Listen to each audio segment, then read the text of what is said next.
गांव के बीचों बीच बलदेव चाचा का खेत था, जहां कड़ी धूप में अशोक पसीना बहा रहा था। वो अपने छोटे भाई अर्जुन से उम्र में बड़ा था और रोज की तरह मजदूरी कर रहा था। तभी वहां बलदेव चाचा आ पहुंचे। अशोक, अरे भाई, तुम्हारी किस्मत पर कभी कभी मुझे बहुत रोना आता है। अरे ऐसा क्या देख लिया आपने चाचा?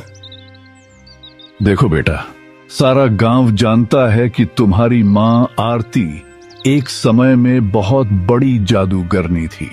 कहते हैं कि उस समय उसका इस राज्य में बड़ा मान सम्मान था। इस राज्य के राजा सहित दूसरे राज्यों के राजा भी तुम्हारी माँ से मिलने के लिए आते रहते थे। फिर एक दिन अचानक उसने जादू करना छोड़ दिया और मजदूरी करने लगी। कुछ समय बाद तुम्हारे पिता का देहांत हो गया।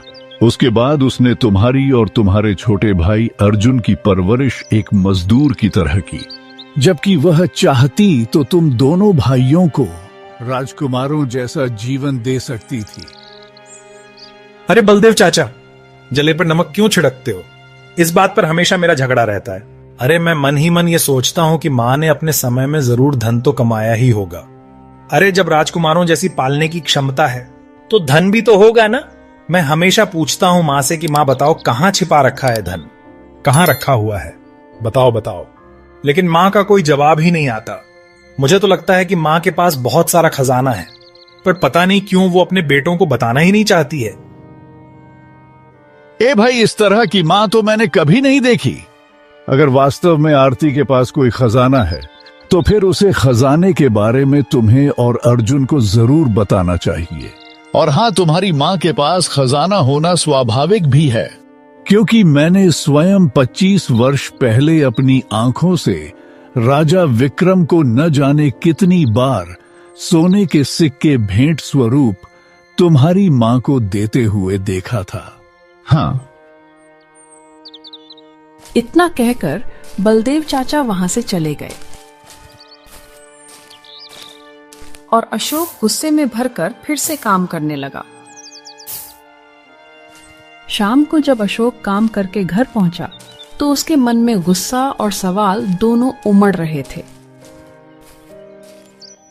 वो अपनी माँ आरती से जवाब चाहता था। ए माँ, बस बहुत हो गया। अरे मैं मेहनत मजदूरी करके तंग आ चुका हूं। अब आप मुझे बता दो कि आपने जो धन कमाया था वो कहां छिपा कर रखा है। अरे बताओ माँ, कहां रखा है, बताओ। अशोक, ना जाने कितनी बार तुमसे कह चुकी हूँ कि मैंने अपने समय में जितना भी धन कमाया था वो सब गरीबों को दान कर चुकी हूँ। अरे गजब करती हो। आपको ऐसा करते हुए एक बार भी मेरा और अर्जुन का ख्याल नहीं आया कि आपके भी बच्चे हैं? हाँ नहीं तो अरे क्या आप उसमें से कुछ धन हमारे लिए बचा नहीं सकती थी, जिससे कि हम कोई अच्छा व्यापार कर लेते, हमारी तकलीफें कुछ कम हो जाती? पर ना, दूसरों के बच्चों का भविष्य बनाने के लिए अपने बच्चों के भविष्य का सत्यानाश कर दिया। क्या मां हो तुम भी? मैंने तुम्हें हमेशा मेहनत का पाठ पढ़ाया है। तुम्हें यही सिखाया है कि मेहनत करने वाले हाथ कभी खाली नहीं रहते। धन का क्या है, वो तो आता है और चला जाता है। अच्छा एक बात बताओ मां, सारा गांव कहता है कि आप अपने समय की बहुत बड़ी जादूगरनी थी। आपके राज्य में आपका बहुत मान सम्मान था, फिर आपने अचानक से ये जादू करना बंद क्यों कर दिया? हाँ, मैं जादू करती थी, यह सत्य है, परंतु मैं हमेशा अच्छाई का जादू करती थी। मैं अपना जादू बीमारी का इलाज करने और लोगों की मदद करने में इस्तेमाल करती थी। मैंने कभी किसी का बुरा नहीं किया। इसी कारण मेरे समय में राजा महाराज मेरा सम्मान करते थे। मैंने सच्चे मन से अपने जादू से सबकी सेवा की थी, धन के लिए नहीं। अगर किसी ने खुशी से कुछ दिया तो मैंने मना नहीं किया, पर मैंने कभी मांगा नहीं और फिर जो धन मिला उसे दान कर दिया।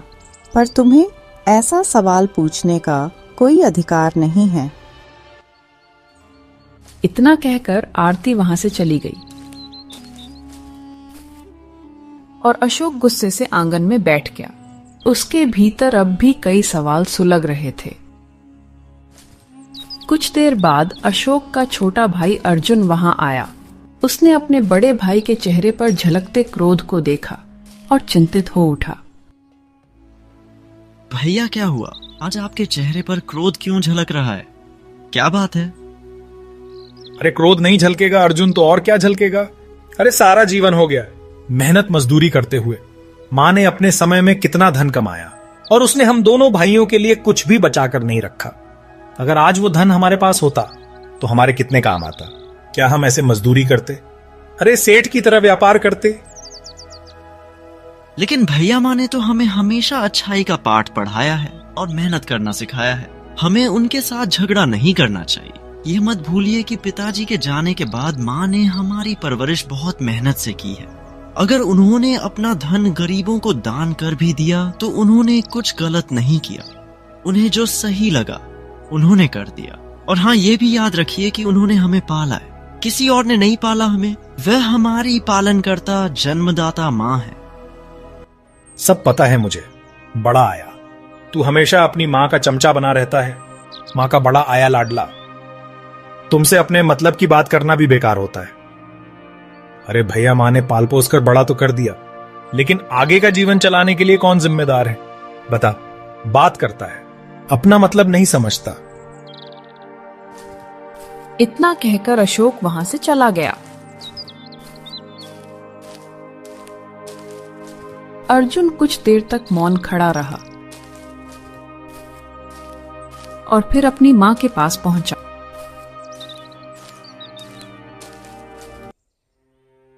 माँ, भैया की बातों का बुरा मत मानना।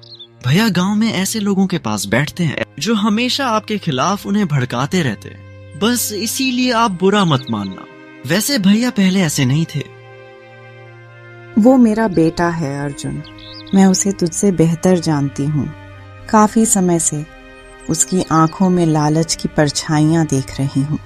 वो मेहनत से कतराने लगा है। अगर यही स्वभाव उसका रहा तो वह अपने जीवन में कुछ नहीं कर पाएगा। अच्छा माँ, एक काम करिए ना, आप भैया की शादी करवा दीजिए। हो सकता है कि शादी के बाद भैया के स्वभाव में कुछ परिवर्तन आ जाए। भाभी के आने से भैया की लगाम भाभी के हाथ में आ जाएगी। क्या कहती हो माँ?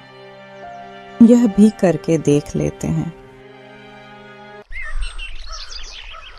कुछ ही दिनों बाद अशोक का विवाह गांव के किसान रामलाल की पुत्री राधा से हो गया। राधा अशोक की पत्नी बनकर घर आई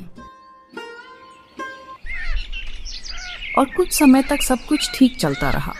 एक दिन राधा अशोक से बोली, देख रही हूँ सारा दिन आप दूसरों के खेतों में मजदूरी करके अपने आप को थका देते हैं, जबकि आपका छोटा भाई अर्जुन हमेशा अपनी माँ के पास बैठा रहता है। ओहो, तो तुम कहना क्या चाहती हो राधा?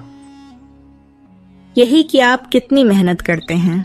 आपका भाई उतनी मेहनत नहीं करता, पर रोटियां वो आपके बराबर ही खाता है। आप अर्जुन से बात करिए कि अब से उसे भी बराबर मेहनत करनी पड़ेगी और घर के खर्चों में हिस्सा देना पड़ेगा। मैं भी यही सोच रहा था। कल ही मां से इस बारे में बात करता हूं। बिल्कुल सही कहा तुमने।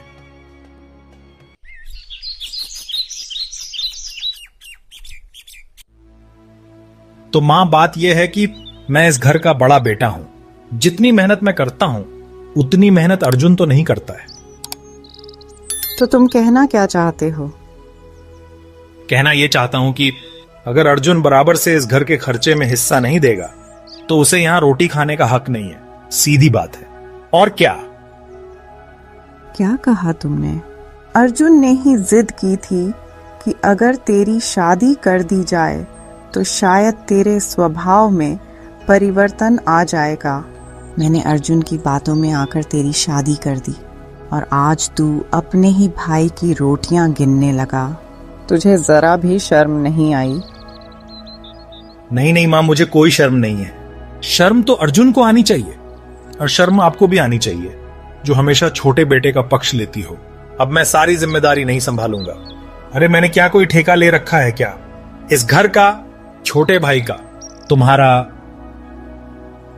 इतना कहकर अशोक गुस्से में वहां से चला गया। आरती की आंखों से आंसू बहने लगे और वो चुपचाप लेट गई। शाम को अर्जुन घर का माहौल देखकर चौंक पड़ा। माँ क्या हो गया? जब मैं घर आया तो भैया ने मुझे देखते ही नजर फेर ली। भाभी भी मुंह बनाकर चली गई और आप रो रही हो। क्या कुछ झगड़ा वगड़ा हुआ क्या है? क्या बात है माँ? हाँ बेटा, तेरे भैया को अब तुझे रोटी खिलाते हुए अच्छा नहीं लगता। वो कहता है कि तू मेहनत नहीं करता। अर्जुन सारी बात सुनकर शांत हो गया। कुछ देर मौन रहने के बाद उसने गंभीर स्वर में कहा, ठीक है, हाँ वैसे भैया सही कह रहे हैं माँ। भैया जितनी मेहनत करते हैं उतनी मैं नहीं करता। मैं ना ही घर के खर्चे में बराबर हाथ बटाता हूँ। उनकी नाराजगी सही है माँ। तेरी यही अच्छाई और दूसरों के प्रति प्रेम तुझे एक दिन राजकुमार बनाएगा मेरे बेटे। क्या माँ, आप भी मजाक करने लगी? नहीं बेटा, मैं मजाक नहीं कर रही। एक रहस्य मैंने अपने सीने में हमेशा छुपा रखा है। समय आने पर मैं तुम दोनों भाइयों को बताऊंगी। तुम दोनों में से जो बुद्धिमान और धैर्यवान होगा वही उस रहस्य को सुलझा सकेगा। अर्जुन माँ को देखता रहा। आरती ने अपनी आंखें बंद कर ली और कमरे में मौन छा गया। समय धीरे धीरे बीतता गया। कुछ दिन बाद आरती की तबीयत बिगड़ गई। वो पूरी तरह से खांस रही थी। राधा, ओ राधा, मेरे दोनों बेटों को बुला ला। मैं उन्हें बहुत ही महत्वपूर्ण बात बताना चाहती हूँ। जी माँ जी। राधा तुरंत दौड़ती हुई अर्जुन के पास पहुंची। देवर जी, माँ आपको बुला रही है। क्या हुआ माँ को भाभी? तबीयत कुछ ठीक नहीं है, जल्दी चलिए। अर्जुन दौड़ता हुआ अपनी माँ के कमरे की ओर गया। कुछ देर बाद राधा अशोक के पास आई। उसके चेहरे पर हल्की गंभीरता थी। सुनिए, माँ आपको बुला रही है। माँ बुला रही है, लेकिन क्यों? तुम्हारी माँ ने अर्जुन को भी बुलाया है। मुझे लगता है कि वो तुम दोनों भाइयों को कोई महत्वपूर्ण बात बताना चाहती है। हाँ, माँ काफी समय से बीमार है। क्या पता वो हमें उस खजाने के बारे में बताना चाहती हो जिसे उन्होंने अब तक हमसे छिपा रखा था। जब से शादी हुई है तब से यही सुन रही हूँ, पर अभी तक तो सिर्फ खजाने के नाम के ही दर्शन हुए हैं, खजाने के नहीं। जाओ, जाकर अपनी माँ की बात सुनो। यह सुनकर अशोक चौंक गया और तेजी से अपनी माँ के कमरे की ओर चल पड़ा। वहां अर्जुन पहले से बैठा था। मेरे बेटों, अब मेरा अंतिम समय नजदीक है। जाने से पहले मैं तुम्हें एक बहुत ही महत्वपूर्ण बात बताना चाहती हूँ। ऐसा मत कहिए माँ, ऐसा मत कहिए। बेटा, यह संसार का नियम है। जो आता है उसे एक दिन जाना ही होता है।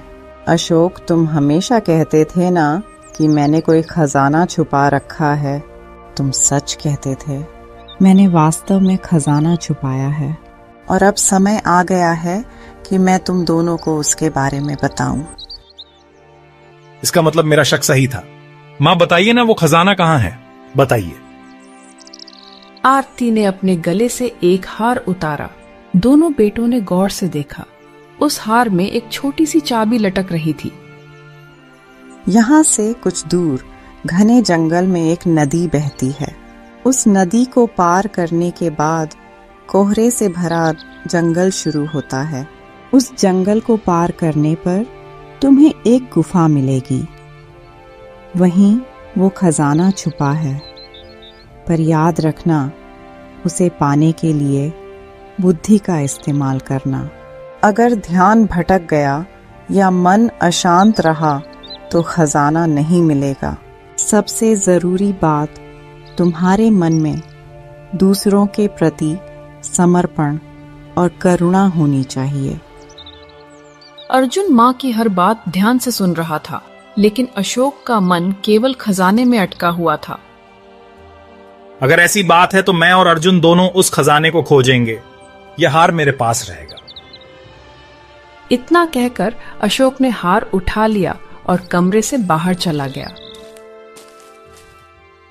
अर्जुन, मुझे यकीन है कि उस खजाने को केवल तू ही पा सकेगा, क्योंकि तेरा बड़ा भाई ना तो समर्पित है, ना धैर्यवान, और ना ही तेरे जैसा साहसी।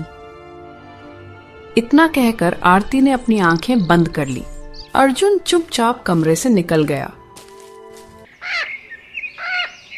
कुछ समय बाद आरती का देहांत हो गया।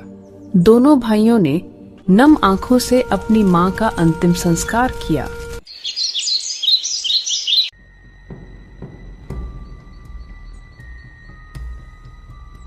तो अर्जुन, बात यह है कि अब हमें मां के बताए उस खजाने को ढूंढने निकल जाना चाहिए।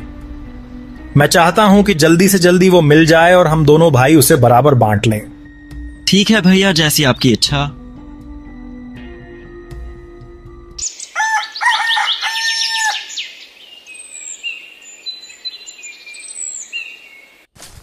अगले दिन दोनों भाई सुबह सुबह घने जंगल की ओर निकल पड़े।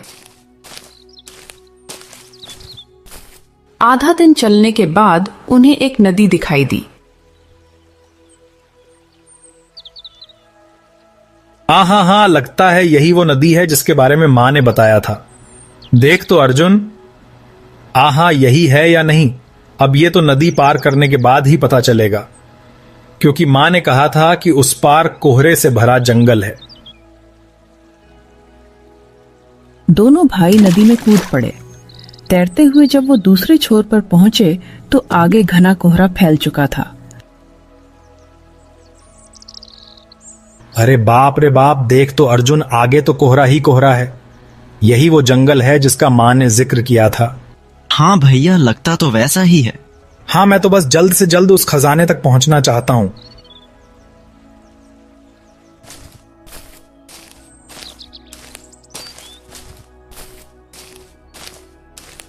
बहुत देर तक पैदल चलने के बाद उन्हें एक गुफा दिखाई दी।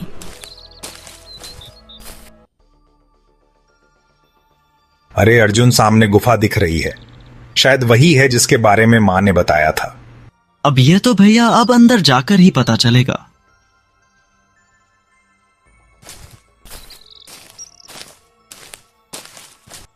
दोनों भाई गुफा में प्रवेश कर गए। अंदर गहरा सन्नाटा पसरा था। अर्जुन सावधानी से माहौल को समझने की कोशिश कर रहा था, पर अशोक की आंखें तो पागलों की तरह केवल खजाने को ढूंढ रही थी। कुछ देर बाद अशोक क्रोधित हो गया। अरे लगता है कि मां ने हमको मूर्ख बनाया है अर्जुन, यहां तो कुछ भी नहीं है। अरे क्या कहूं, मां को भी दिमाग खराब कर दिया। अरे क्या बात कर रहे हैं भैया, मां आखिरी समय पर कभी झूठ नहीं बोलेगी, आप भी। इतना कहकर अर्जुन इधर उधर देखने लगा।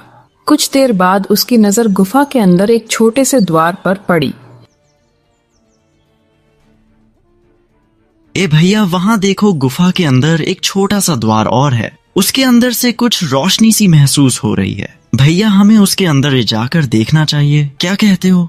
इतना कहकर अर्जुन उस द्वार के अंदर चला गया।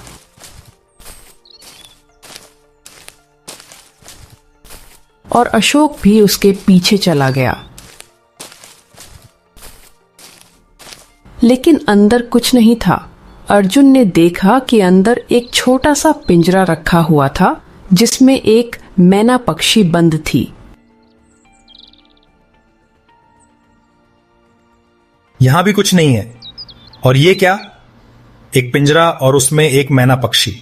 इसका क्या करूं? हैं? टेट दबा दूं इसका? दिमाग खराब कर दिया। अरे भैया, थोड़ा शांति तो रखो, जरा वो चाबी दिखाना, लाओ। अशोक ने तुरंत वो हार अर्जुन को दे दिया। अर्जुन ने उस हार में लगी हुई चाबी को गौर से देखा और फिर पिंजरे को देखा। भैया, ये चाबी इसी पिंजरे की लगती है।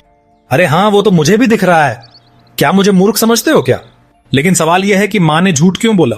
उसने कहा था कि इस गुफा के अंदर खजाना है, लेकिन खजाना तो दूर दूर तक कहीं दिखाई नहीं दे रहा। अगर कुछ दिख रहा है तो यह सड़ा सा पिंजरा और उसके अंदर बैठी मनहूस मैना पक्षी। क्या करूं इसका मैं? नहीं तो क्या पका के खा जाऊं क्या इसको? मां ने अपने आखिरी समय में मुझसे बदला लिया है, बस और कुछ नहीं। दिमाग खराब कर दिया मेरा तो। अरे भैया, आप थोड़ा शांति रखो ना। क्या क्या कहे जा रहे हो माँ के बारे में? ऐसा मत कहो, माँ कभी झूठ नहीं बोल सकती है।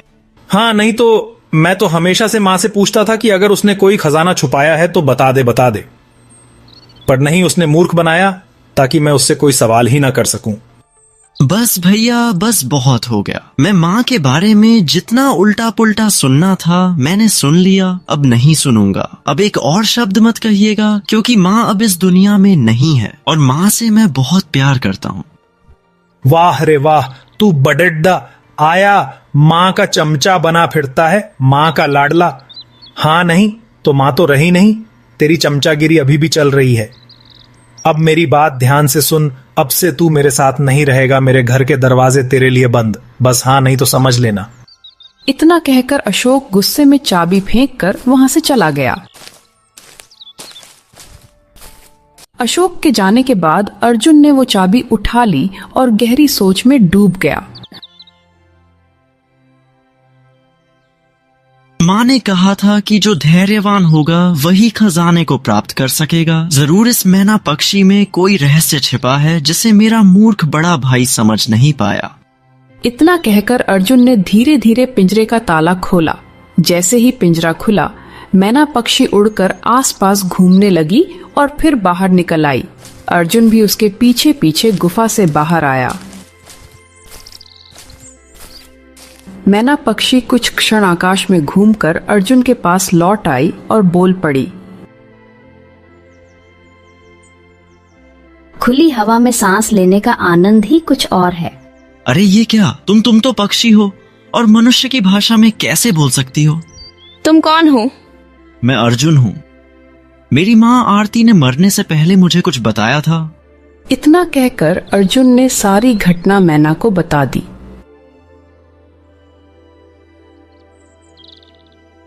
तो क्या आरती जादूगरनी अब इस दुनिया में नहीं रही? हाँ, वो बहुत वृद्ध हो चुकी थी। इसका मतलब वो सही कह रही थी। मैं तुम्हारी बात समझा नहीं, आखिर तुम हो कौन? चलो मेरे साथ, मैं तुम्हें एक स्थान पर ले जाना चाहती हूँ। अब मुझे सब समझ में आ गया है कि आरती मुझसे क्या कहना चाहती थी। इतना कहकर मैना उड़ने लगी। अर्जुन भी उसके पीछे चल पड़ा।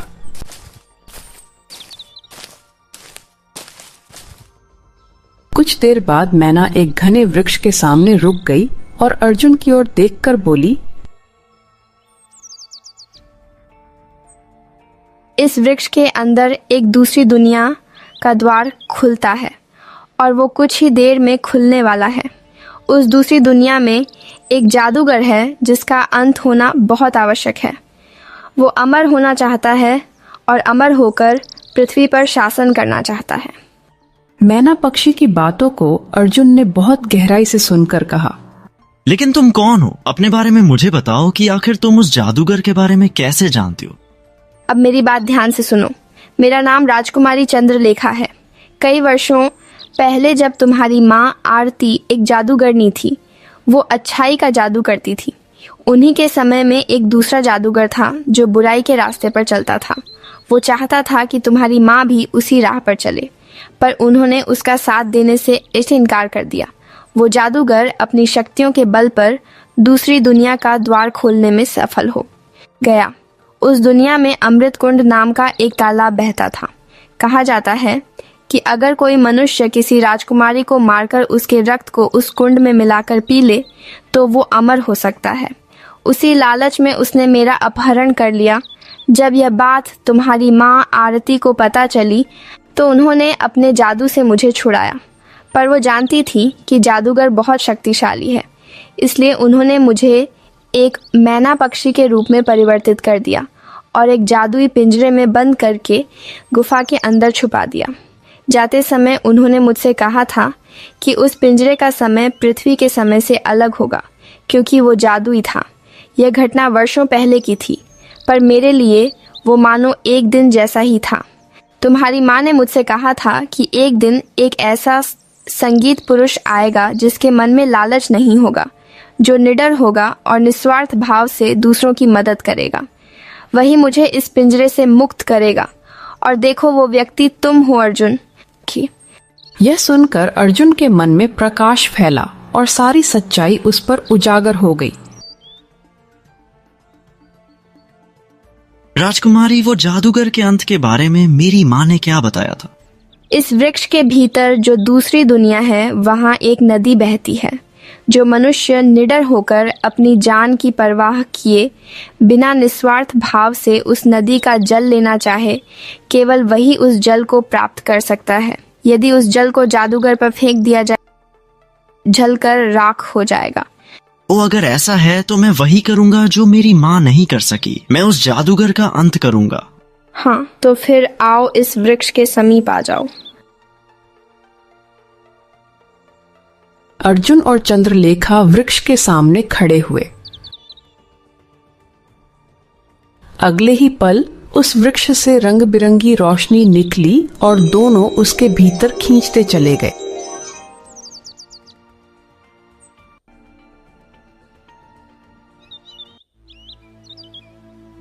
कुछ ही देर बाद अर्जुन और चंद्रलेखा ने अपने आप को एक घने जंगल में खड़ा पाया। अब क्या करना है राजकुमारी? मेरे पीछे आओ।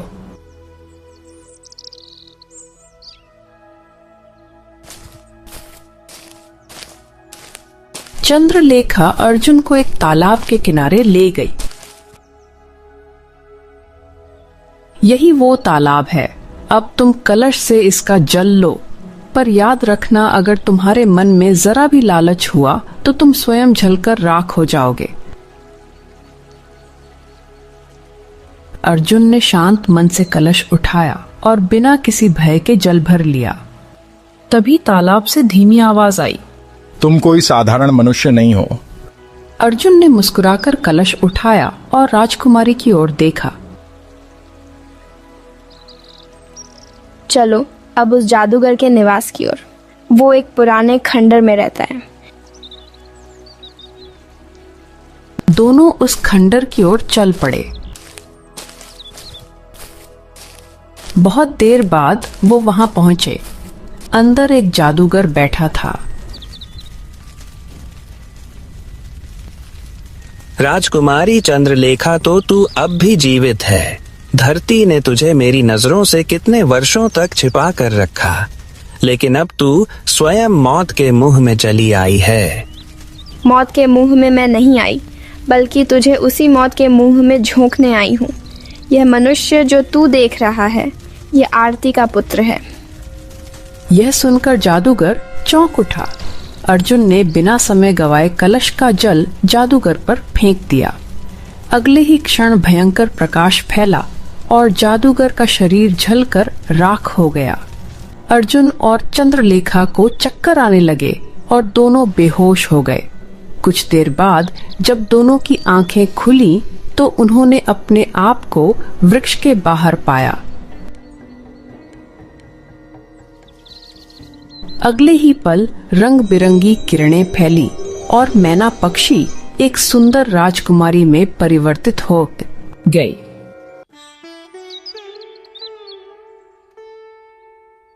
तुमने मेरी जान बचाई अर्जुन। अब तुम ही मेरे जीवन साथी बनोगे। मैं तुमसे प्रेम करती हूँ। क्या तुम मुझसे विवाह करोगे? हाँ राजकुमारी, मैं शादी तुमसे करूंगा। राजकुमारी चंद्रलेखा अर्जुन को अपने महल ले गई और राजा विक्रम ने उन दोनों का शादी कराया और इस तरह से एक गरीब अर्जुन राजकुमार एक राज्य का राजा बन गया और साथ ही साथ उसका बड़ा भाई गरीब का गरीब ही रह गया। तो आज तो इस कहानी से हमें यह सीख मिलती है कि हमें कभी भी किसी भी चीज में हमें कभी भी जल्दीबाजी नहीं करना चाहिए। तो दोस्तों, अगर ये कहानी आपको बेहद ही पसंद आई है तो प्लीज वीडियो को लाइक करके चैनल को सब्सक्राइब जरूर कर दें।